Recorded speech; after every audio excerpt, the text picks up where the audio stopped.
This is going to be a little questions and answers. In fact, I'm going to try to do 20 questions. Let's see if I can get through it.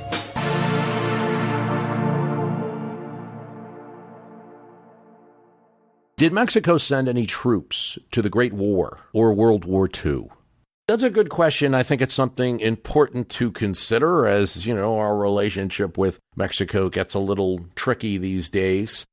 There was no contribution of troops to the Great War. Mexico remained neutral, but Mexico at that time also was in the middle of a revolution. We had several excursions under the Wilson administration, both at Veracruz and then at their border with General Pershing before he was sent to Europe. In World War II, it's a very different story. Mexico declared war against the Axis powers in May 1942. It was frustrated by Nazi sabotage, by submarine attacks of the Germans in the Gulf on their oil ships and other ships. They're frustrated by agents in Mexico.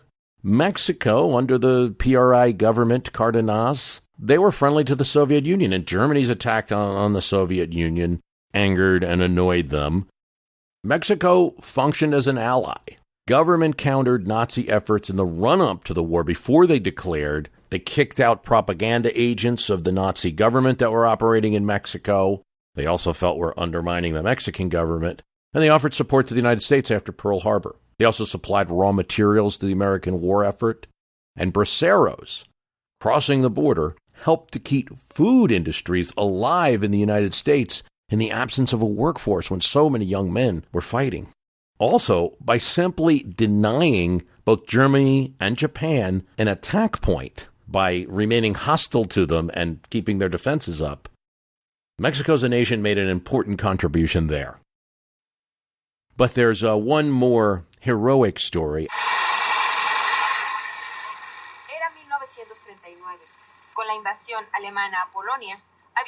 And that is the Escuadron 201, or the Aztec Eagles.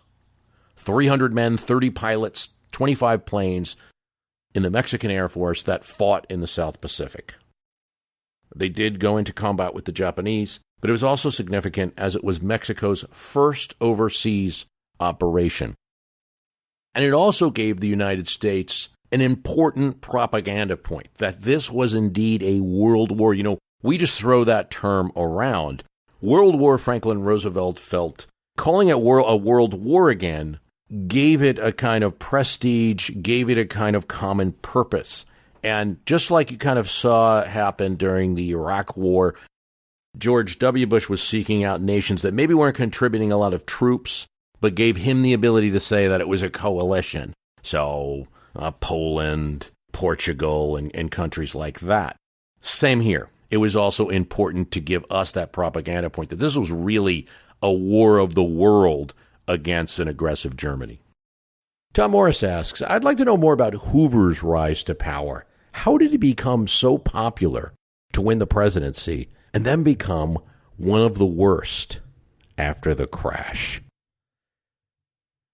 Thanks, Tom. Yeah, Hoover did it through aggressive use of publicity. He was not a personally engaging or charismatic person. He was an administrator, a former mining engineer.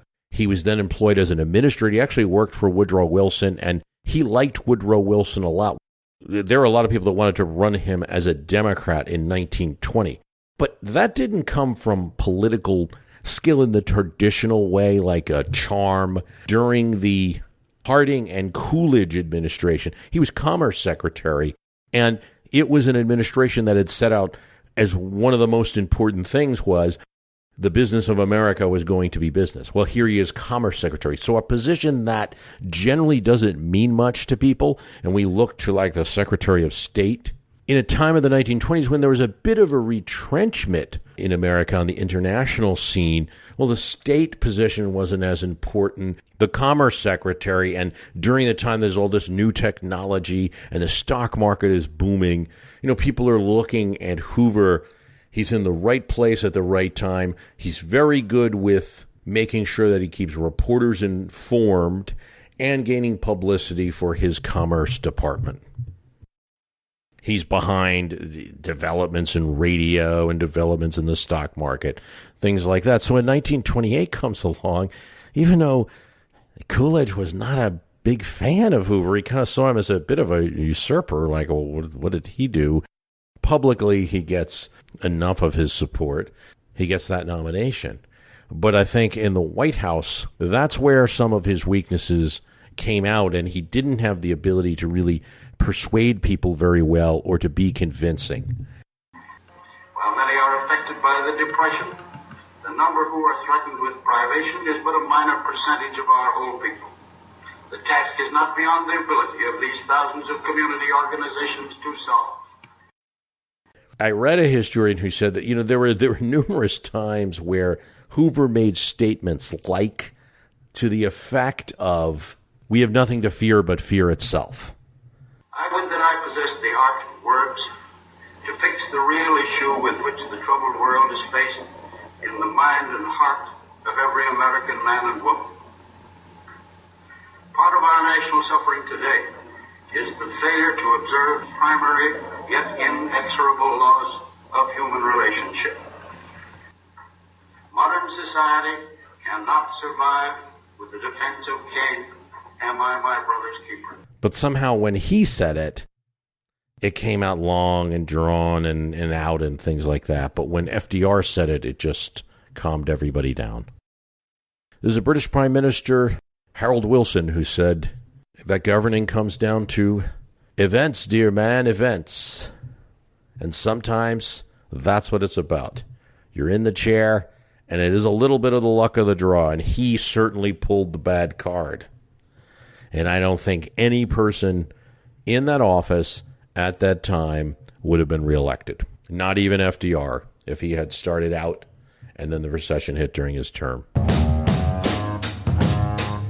Jason Guilford wrote this on the Fans of My History Can Beat Up Your Politics site back in July 23, but I wanted to talk about it now. Could you address why and or whether Lincoln should be considered a successful third-party candidate? I have issues with this because when you look at the makeup of the 36th Congress, it was already almost 50% Republican.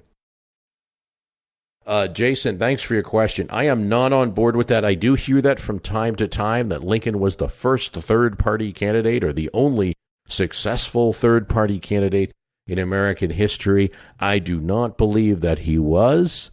It's really 1854, 6 years before his election, that the Republican Party is not only founded, joining together all the coalition that are anti-Nebraskans. I think that you have essentially almost Republican control of Congress in that election, and then Republicans gain the House and the Senate during this period. And in the 1856 election, even though Millard Fillmore was running in the American Party, it's pretty clear that it's the Republicans versus the Democrats. It's the second party. It's not a third party. Your third party candidates, I think you have the various socialist candidates. Eugene Debs, who's getting near 1 million votes. You have Theodore Roosevelt in 1912, Ross Perot in 1992, John Anderson in 1980, George Wallace in 1968. These are your big ones. Strom Thurmond, 1948.